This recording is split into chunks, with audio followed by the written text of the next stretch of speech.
جاؤ، عمر بن عبدالعزیز کا دور تاریخ اسلام کا سنہرا دور کہلاتا ہے۔ یہ جو وسطی ایشیا کی ریاستیں ہیں اس دور میں فتح ہوئی ہیں، اور آپ حضرات جو پڑھے لکھے ہیں، مطالعہ کرنے والے ہیں، آپ اسلام کے عظیم جرنیل قتیبہ بن مسلم کے بارے میں جانتے ہوں گے۔ قتیبہ بن مسلم جسے طارق بن زیاد نے بھیجا تھا، وہاں سے نکلا اندلس، اور یہ علاقے فتح کرتے ہوئے سمرقند کو اس نے فتح کیا، بخارا کے قریب۔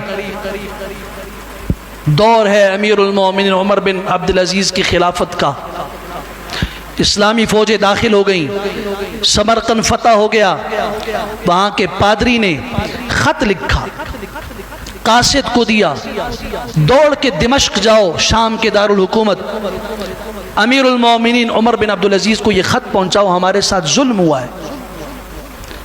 قتیبہ بن مسلم اسلامی فوج لے کر داخل ہوا، نہ اس نے ہمیں اطلاع دی، نہ اسلام کی دعوت دی، نہ جزیہ اور ٹیکس لگانے کی بات کی، نہ ہمیں سوچنے کا موقع دیا۔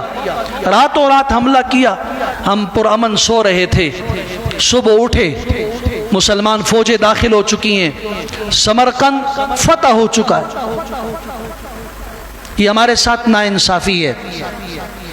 عمر بن عبدالعزیز رحمۃ اللہ تعالی نے خط پڑھا، مگر خط جب ان کے پاس پیش ہوا ہے وہ منظر بھی ذرا سنیے گا۔ تاریخ طبری پڑھیے،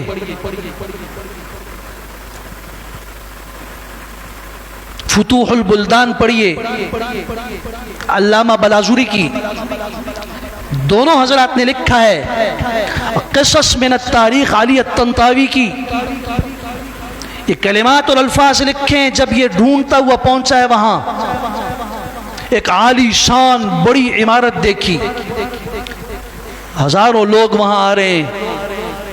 اندر گیا، دیکھتا ہے کچھ لوگ، اسے عجیب منظر نظر آیا۔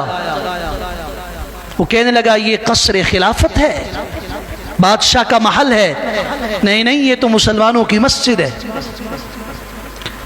آپ کو جو نظر آ رہے ہیں یہ سارے مسلمان نماز پڑھنے آئے ہیں۔ خلیفہ اور حاکم کدھر ہیں؟ گلی کا پتہ دیا گیا، فلاں گلی میں فلاں نمبر کا مکان۔ وہ ڈھونڈتے ہوئے وہاں پہنچتا ہے، وہاں ایک شخص سیڑھی پر چڑھ کر اپنے بوسیدہ چھت کو درست کر رہا ہے، دیواریں لیپ رہا ہے مٹی کے گارے سے، اور اس کے پاس ایک عورت اسے گارا دے رہی ہے۔ یہ وہاں سے واپس ہوا کہ مجھے غلطی ہوئی۔ کہتا ہے آپ لوگوں نے مجھے خلیفہ کا گھر، حاکم کا گھر بتایا، وہ نہیں، مجھے حاکم عمر بن عبدالعزیز سے ملنا ہے۔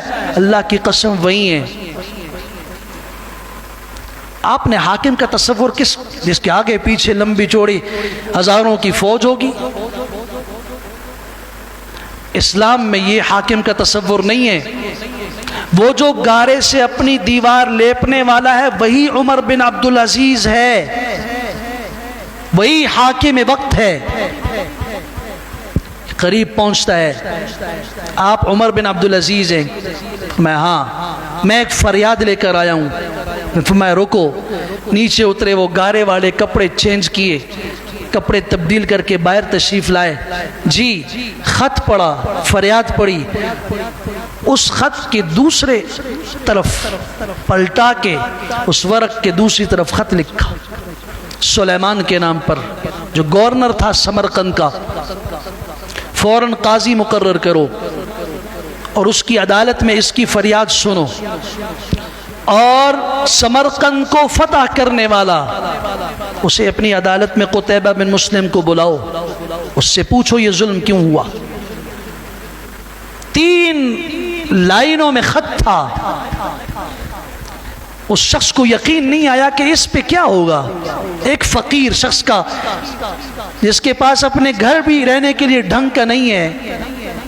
بہرحال خط لیا، وہاں سلیمان کو دیا، عدالت لگی، قتیبہ بن مسلم کو بلایا گیا، جو تیونس کے ساحل سے لے کر اس ساری پٹی کا فاتح تھا۔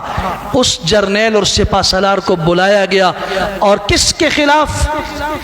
ایک نصرانی اور کرسچن پادری کے خلاف خط پڑھ کے سنایا گیا۔ پوچھا قاضی نے، آپ نے اسلام کی دعوت دی تھی اہل سمرقند کو؟ جی نہیں. آپ نے انہیں تنبیہ کی تھی جزیہ اور ٹیکس ادا کرو؟ نہیں. آپ نے انہیں بتایا تھا کہ پھر موت کے لیے اور جنگ کے لیے تیار رہو؟ نہیں. دوبارہ پوچھا کہ نہیں. تیسری مرتبہ پوچھا. قاضی کہتا ہے آپ اپنے خلاف اقرار کر رہے ہیں. اور قاضی کا وہ فیصلہ سنہرے الفاظ کے ساتھ اسلامی تاریخ میں لکھا ہوا ہے. اس قاضی نے کہا فوراً بلا تأمل بغیر تاخیر کیے ہوئے سمرقند کو خالی کر دیا جائے اور ایک مسلمان بچہ بھی وہاں نہ رہے. قاضی نے کہا ہم اعلاء کلمت اللہ کے لیے نکلے ہیں، اللہ کے دین کی سربلندی کے لیے، اللہ کی خاطر، اس کی رضا کی خاطر جہاد کے لیے نکلے ہیں. زمینوں کو فتح کرنا، وہاں پہ مکانات اور قبضے کرنا، ان علاقوں کو فتح شدہ علاقوں کو اپنے قبضے میں لینا، یہ ہمارا مقصود نہیں ہے.